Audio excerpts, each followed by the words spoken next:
सत्सङ्गति दुर्लभ संसार, निमिष दण्डौ भरि एकाउ भार। राम कथामा उल्लेखित यो मिठो श्लोकसँगै हेलो ब्युटिफुल सोल, हजुरहरू सम्पूर्णलाई स्वागत गर्दछु।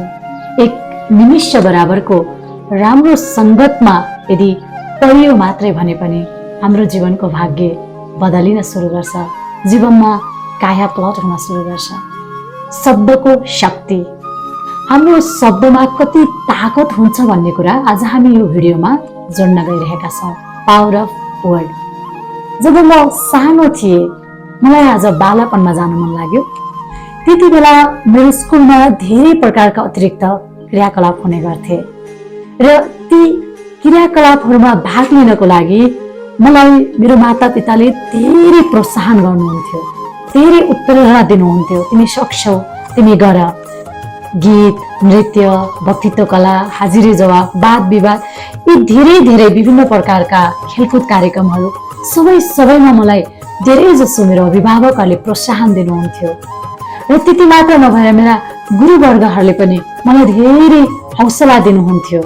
अझै भन्नुपर्दा मेरो त्यो सिङ्गो गाउँले समुदायले नै भन्ने गर्थ्यो, यु क्यान डु गङ्गा, तिमी सक्छौ।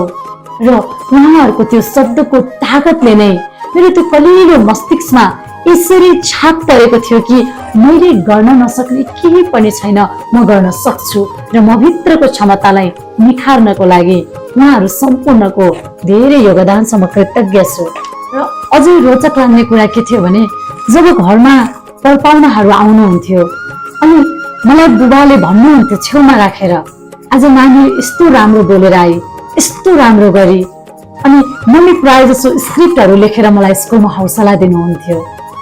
र मलाई यतिसम्म याद छ कि जति बेला म 9 कक्षामा पढ्थेँ, हाम्रो चाहिँ क्याम्पस स्तरीय वक्तित्व कला कार्यक्रम भएको थियो कालिका एफएम, जसमा चाहिँ मैले आफूलाई क्याम्पसको विद्यार्थी भनेर भाग लिनको लागि गएको थिएँ। त्यति बेला मलाई सक्दिनँ, हुन्न पनि भन्नु भएन। मैले जनता उच्च मावि मेरो स्कुलबाट क्याम्पसको विद्यार्थी भनेर नाम दर्ता गरेर आएको थिएँ।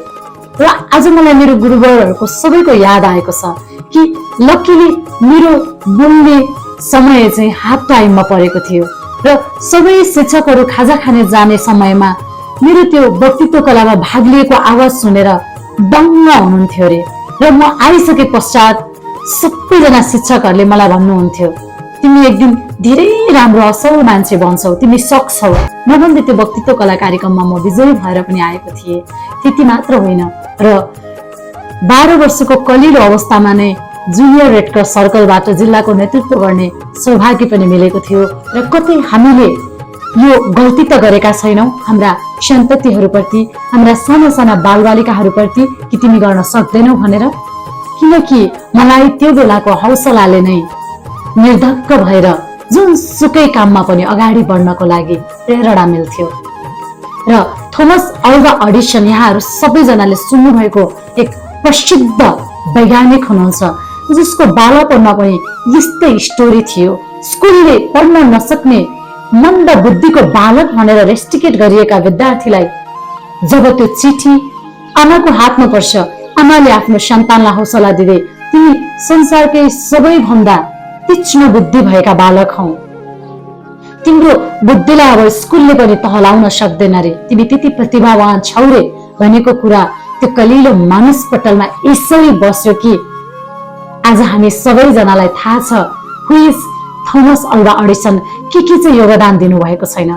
जब आमाले शरीर त्यागेर जानुभयो, उहाँले त्यो पत्र भेट्दाखेरि सायद उहाँ पनि आश्चर्यचकित हुनुहुन्थ्यो होला। हेर्नुहोस् त शब्दको ताकत। र हामीलाई लाग्छ सामान्य बोली त हो, तर महत्त्वपूर्ण कुरा के छ भने बन्दुकको गोली मान्छेको बोली कहिल्यै पनि फर्किँदैन। यसकारणले गर्दा बोल्दा धेरै सम्मानित भएर बोल्नुपर्ने हुन्छ कि त्यो बोलीले अब ल्याउने पछाडिको प्रभाव कस्तो पर्छ भनेर। र हामीले यतिसम्म पनि हिक्का राखेको हुन्नौ कसैले हामीलाई कस्तो छ, के गर्दैछौ, सधैँभरि हिजोदेखि आज, आजदेखि भोलिसम्म पनि हामी एउटै उत्तर दिन्छौँ, ठिकै छ, यस्तै त छ, किन राम्रो भएको छ र मेरो, यस्तै त हो नि, तपाईँलाई थाहै छ। हाम्रो बोलीले हाम्रो विचार क्रिएट गर्छ, विचारले हाम्रो बिलिफ सिस्टम क्रिएट गर्छ र बिलिफ सिस्टमले रियालिटी क्रिएट गर्छ। हाम्रो शब्द नै एउटा बिउ हो, जस्तो बिउ हामीले बालीमा रोप्छौँ मलजल गर्छौँ त्यसैको फल हामीले प्राप्त गर्न गइरहेका हुन्छौँ। त्यसकारणले गर्दा शब्द नै शक्ति हो।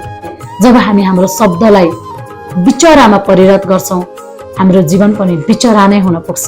हामी आफू त सम्मिलित भएर बोल्नु नै पर्छ, हाम्रो वरपरको वातावरणलाई पनि सदैव तिमी सक्छौ, तिमी गर्छौ भनेर हौसला नै दिनुपर्ने हुन्छ। किन भन्दा संसारमा जहिले पनि दुईचोटि कुराहरू बन्ने गरेका छन्, एकचोटि हाम्रो मस्तिष्कमा, अर्कोचोटि रियालिटीमा। र हाम्रो मस्तिष्कमा आएका कुरा असम्भव पनि छैनन्, सम्भव हुने कुराहरू नै हाम्रो मस्तिष्कले लिएर आएको हुन्छ। र हाम्रो जीवनमा पनि यो कुरा पक्कै पनि भएको छ कि कुनै व्यक्तिको आगमन हुँदा, कुनै व्यक्तिले केही शब्दहरू बोल्दा, हामीलाई कन्सोल गर्दा अथवा हामीलाई चाहिँ नि सकारात्मक रूपबाट प्रस्तुत भइदिँदा आनन्द महसुस हुन्छ, औषधिको रूपमा काम गरिरहेको हुन्छ। कहिलेकाहीँ जीवन सधैँ एकनाश हुँदैन, कहिलेकाहीँ जीवनमा धेरै उतार चढावहरू आइरहेको हुन्छ। एकदमै निराशा हताशाको अवस्थामा कुनै व्यक्ति टुक्लुक्क आएर हामीलाई केही शब्दहरू बोलेर गइदिन्छन् र त्यो शब्द हाम्रो जीवनमा साँच्चै भन्नुपर्दा अमृतको रूपमा काम गरिरहेको हुन्छ, औषधिको रूपमा काम गरिरहेको हुन्छ। हामी मग्न मस्त हुन्छौँ कसैको बोलीमा। किन यस्तो हुन्छ होला त? त्यहाँ पनि शब्दको ताकत छ, शक्ति छ। विशेषतः हामी डाक्टरहरूलाई भगवान भन्ने गर्छौँ र तिनी डाक्टरहरू साँच्चै नै भगवान हुन पुग्छन् जो डाक्टरहरूले औषधि र ट्रिटमेन्ट भन्दा पनि बढी बिरामीलाई काउन्सिलिङ गर्नुहुन्छ कि तिमी सक्छौ, तिमी गर्छौ, तिम्रो स्वास्थ्य पहिला जस्तै राम्रो हुन्छ। यी शब्दहरूले हामीलाई साँच्चै नै शक्ति दिन्छ र भित्रबाट हामी ऊर्जावान भएर बाहिर निस्किन्छौँ। र यदि डाक्टरहरूद्वारा ती सकारात्मक शब्दहरू हामीले प्राप्त गर्यौँ भने यसलाई हामी प्लेसिबो इफेक्ट भन्छौँ अथवा साइकोलोजी इम्प्याक्ट। र त्यो साइकोलोजी इम्प्याक्ट हाम्रो जीवनमा यसरी काम गरिरहेको हुन्छ कि हाम्रो मस्तिष्कले जुन कुरा मान्न पुग्छ, जुन कुरा विश्वास गर्न पुग्छ, त्यो वास्तविकतामा बदलिन पुग्छ। र जीवनमा हामीले धेरै व्यक्तिहरू देख्ने गर्छौँ। हामी पनि त्यो व्यक्तिहरू हुन सक्छौँ कि स्वास्थ्य कहिले पनि राम्रो भएन, सम्पत्ति कहिले पनि भएन मसँग, सम्बन्ध त झन् मेरो कहिल्यै राम्रो हुँदै भएन। हर हमेसा हामी कुनै पनि सेक्टरमा बोल्न गयो भने हामी खालि नकारात्मक बोल्न पुग्छौँ। एक त हाम्रो मस्तिष्कले एक घन्टामा 2500 देखि 3000 विचार ल्याउँछ भनिन्छ रिसर्च अनुसार। एक दिनमा 60,000 देखि 80,000 विचार आउँछ।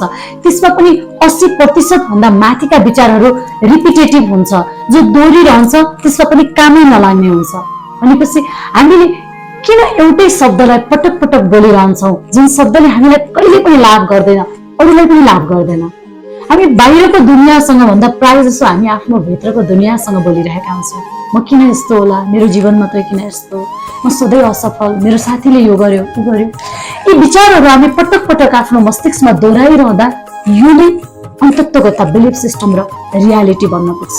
र मैले धेरै म्याचहरूमा सफल खेलाडीहरूको अन्तर्वार्ता हेरेको छु जो पर्फर्मेन्स पश्चात लिगिन्छ र उहाँहरूले प्राय जसोले एउटै उत्तर दिनुहुन्छ।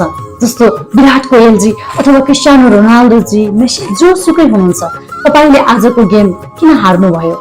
उहाँहरूले यसरी उत्तर दिनुहुन्छ कि शब्दको ताकतलाई साँच्चै नै उहाँहरूले बुझ्नु भएको छ।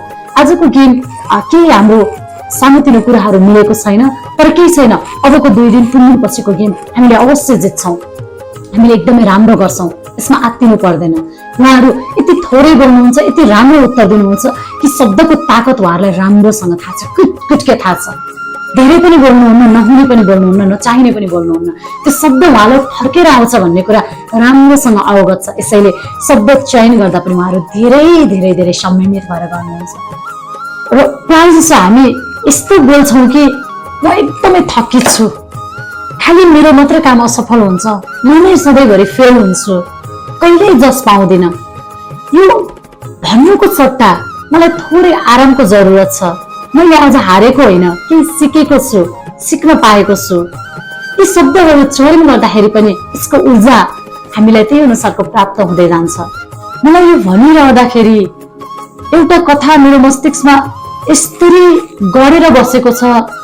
जति बेला म निकै सानो थिएँ, हामी 4 जना दिदीबहिनी, गाउँमा घर, म अफिस जानु पर्थ्यो, ड्याडी होइसिन थिएन, जबको सिलसिलामा बाहिर गइसकेको थियो। र गाउँका वरपरका छरछिमेकहरूले आएर तिम्रो त्यो तलको बडको बुटमा त भूत छ, भूत आएर तर्साउँछ भनेर भनिरहनुहुन्थ्यो। अनि एक दिन मभन्दा माथिको दिज्यूले ड्युटीबाट आउँदा आउँदै हतनपत्त सेयर गर्छु कि हामी अब यो घरमा एक्लै बस्दैनौँ, यो घरमा हामीलाई डराउन दिन्छ, त्यो बरको बुटबाट भूत आउँछ अरे। अनि चुपचाप हामीलाई खाना खुवाएर सुत्न गइस्यो र जब 12 बज्यो हामी सबैजनालाई माले उठाइस्यो र एकुन्टा हातमा प्लास्टिक दिएर हामीलाई लिएर हिँड्स्यो बरको बुटमा। त्यो सानो छँदा आँखा पिरो हुँदै हामी आँखा मिच्दै मिच्दै बरको बुटमा मालाई फलो गर्दै गयौँ र 4वटा दिशामा हामी 4वटा छोरीलाई राखेर भन्छौँ कि भूत खोजेर लिएर आऊ। र कता कता केही न केही डर कस्तो कस्तो फिलिङ्स चाहिँ भएको थियो।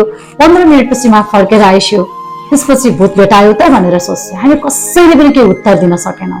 यो कथा हजुरहरूलाई मैले किन सुनाएको छु भन्दा यो कथा होइन, यो मेरो वास्तविक जीवनको रियालिटी हो। हामी 4 जना दिदीबहिनीले भोगेको कथा हो र यो कथाले मलाई जहिले पनि प्रेरणा दिन्छ कि डर भन्ने कुरा मनमा रहेछ, मनको खेल रहेछ। त्यो सानो बालापनबाट नै हामीलाई कहिले पनि एक्लै बस्न डर लागेन। हामीलाई सानो छँदाखेरि चिन्नु भएको हाम्रो त्यो समाज आफन्तहरूलाई राम्रोसँग थाहा छ। हामी निकै सानोदेखि एक्लै बस्ने गर्थ्यौँ। त्यो मानस पट्यानमा, त्यो कलिलो मस्तिष्कमा मेरो माले दिएको त्यो शिक्षा अहिले पनि गहिरोसँग प्रभाव पर्छ। आज हामी बच्चालाई केही कुराबाट त्रसित गराउनलाई अबु भूत आयो, हौबुजी आयो भनिरहेको हुन्छौँ, तर हामीलाई थाहै छैन त्यो शब्दले अब बच्चाको मस्तिष्कमा कसरी असर गर्नेवाला छ। यसैले शब्द होइन, यो शक्ति हो। जब शक्तिको पहिचान हुन्छ तब महाशक्तिको उदयमान हुन्छ। शब्द शक्तिमा बदल्नको लागि पहिला हाम्रो मस्तिष्क सकारात्मक हुन जरुरी छ। यसको लागि प्रकृतिसँग, परमात्मासँग र म आत्मा आफू स्वयंसँग समय बिताऊ र योबाट आएको नतिजाले चाहिँ पक्कै पनि हाम्रा शब्दहरूलाई चाहिँ चयन गर्नलाई धेरै मद्दत गर्छ। र त्यो सानो छँदाको परिवार, समाज, गुरुवर लगायत सबै वातावरणको हौसला, माया, प्रेम, साथ, सहयोग, आशीर्वादले मलाई यति धेरै आत्मविश्वास मिलेको थियो कि गाउँलाई प्रतिनिधित्व गर्दै, जिल्लालाई प्रतिनिधित्व गर्दै, नेपाल सिङ्गो राष्ट्रलाई प्रतिनिधित्व गरेर फादर मुन फाउन्डेसनबाट म कलिलो उमेर 18 वर्षमै अमेरिका जस्तो देशमा एउटा निकै ठुलो कार्यक्रमको लागि सहभागी हुने हिसाबबाट गएको थिएँ। र त्यति मात्र नभएर तत्कालीन राष्ट्रपति बाराक ओबामाबाट पनि अवार्ड मिलेको थियो। यो सबै कुराको हौसला, प्रेरणा हजुरहरूबाट नै मलाई प्राप्त भएको थियो। आज पनि म जे छु यहाँहरू सबैजनाको माया, कृपा, अनुकम्पाले नै छु। मलाई सदैव हजुरहरूले हौसला नै दिनुभएको छ, प्रेरणा नै दिनुभएको छ र म यही चाहन्छु कि शब्दलाई यहाँहरूले कहिल्यै पनि सामान्य ढङ्गबाट नसोचिदिनु होला। घरमा बालबच्चा हुनुहुन्छ अथवा कोही पनि हुनुहुन्छ भने एकअर्कालाई शब्दको माध्यमबाट पनि हौसला र प्रेरणा दिने काम गर्नुहोला। चाहे श्रीमानले श्रीमतीलाई किन नहोस्, चाहे आमाले सन्तानलाई किन नहोस्, चाहे बाबुले हजुरबाबालाई नै किन नहोस्, चाहे स्वास्थ्यको हिसाबबाट होस्, सम्पत्तिको हिसाबबाट होस्, सम्बन्धको अरू कुनै पनि इस्युमा कहिल्यै पनि शब्दलाई कमजोर सम्झिएर प्रहार नगरौं। शब्दको शक्तिलाई चिनेर आफू पनि मजबुत हुँदै अरूलाई पनि मजबुत बनाउँदै अगाडि बढौं। र आज हामी शब्दको शक्तिको भिडियो पनि किन बनाइरहेका छौं भन्दाखेरि शब्दको शक्तिले नै हाम्रो आकर्षणको सिद्धान्तलाई पनि काम गरिरहेको हुन्छ। किनकि हाम्रो शब्द नै हाम्रो बिउ हो अनि जस्तो बिउ माटोमा रोप्छौं त्यस्तै फल हामीलाई प्राप्त हुन्छ। हामीले धान रोपेर गहुँको अपेक्षा कहिले पनि गर्नुहुन्न, स्याउ रोपेर सुन्तलाको आशा कहिले पनि राख्न हुँदैन। जस्तो हामी बिउ रोप्छौं त्यस्तै हामी फल प्राप्त गर्छौं। यहाँहरूलाई धेरै धेरै धन्यवाद। धैर्यताको लागि स्वस्थ मस्त तन्दुरुस्त रहनुहोस्।